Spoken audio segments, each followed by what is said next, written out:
You ask Tiger to solve.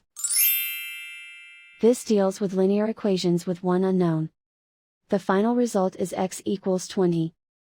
Let's solve it step by step. Group all constants on the right side of the equation. Subtract 7 from both sides. Simplify the arithmetic.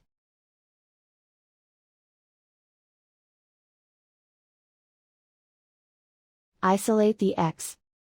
Multiply both sides by inverse fraction 4/3.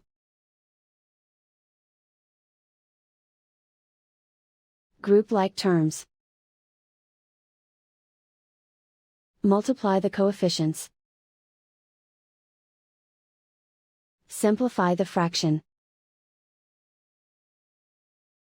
Multiply the fractions. Simplify the arithmetic. And so the final result is x equals 20.